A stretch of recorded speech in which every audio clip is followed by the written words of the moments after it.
Stranger. Hey, I know. How you been? Long time no see. Where have you been? I've been in Japan. Oh, yeah. I did Tokyo and Osaka. And I got some stuff that I learned while I was there that I want to share in tomorrow's show. Okay. Then let's do it again. Ohayou gozaimasu. Ohayou gozaimasu. Hi.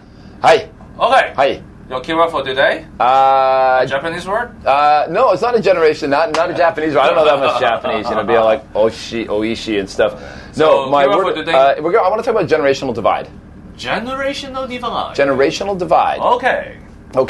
I want to talk about generational divide because there are some big ones in Hong Kong, and it goes right to the heart of how people see governance in this city. Mm-hmm. And the split is becoming more and more apparent in more and more organizations across Hong Kong. Mm-hmm. All right?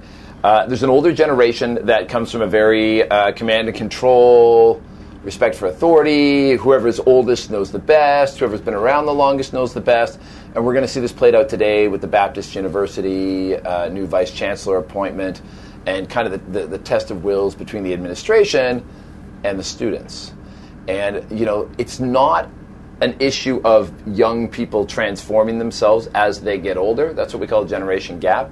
But this is an actual divide where these people, as they get older, they are not changing their minds about these issues. Young people, they appreciate good governance. They want to have a voice in how their institutions are run. And they are not going to lose that as they get older. This is not a young and liberal, old and conservative thing. And you see this happening all over this city, whether it was Occupy Central, the students now rising up on the issue of Baptist University. We're seeing it at Canadian International School, where the parents who are much younger are rising up against a group, that are all in their 70s and 80s and have no children at the school or really any connection with it, but were there many, many years ago, so think they should kind of sit as the kings forever and ever and ever. And this whole shift is happening. Cling, actually.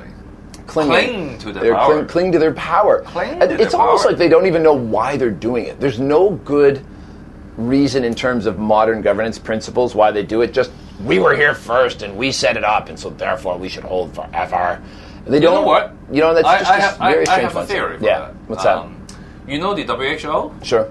Not Doctor Who. World Health Organization? Yes. They redefined the definition of youth. Okay. Do you know?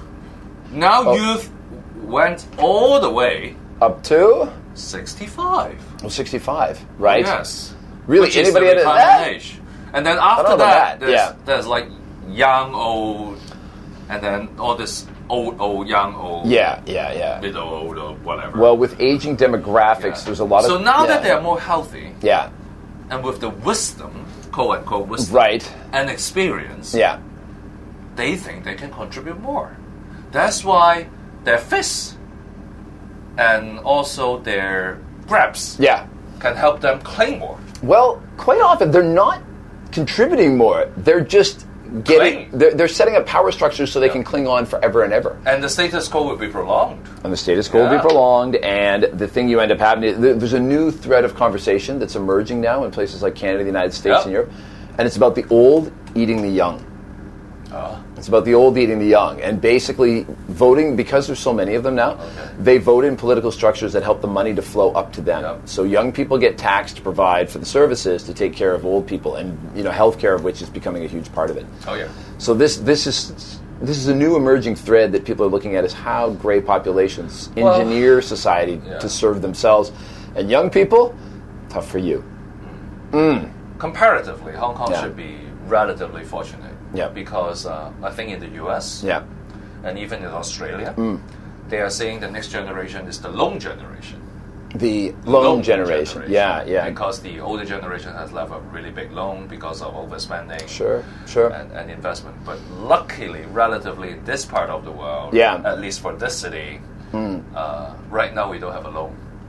Yeah. As a city, we do not. I think what is going to... For the next generation, they may face much lower level reserve and all the problems related to that. Well, I'm going to coin a new term. I just made it up in my head just now. The Prince Charles syndrome. Prince Charles, by the time he gets to be king, he's probably going to be 80. Let's face it, right? Because, Queen Elizabeth's going to be so long-lived, right?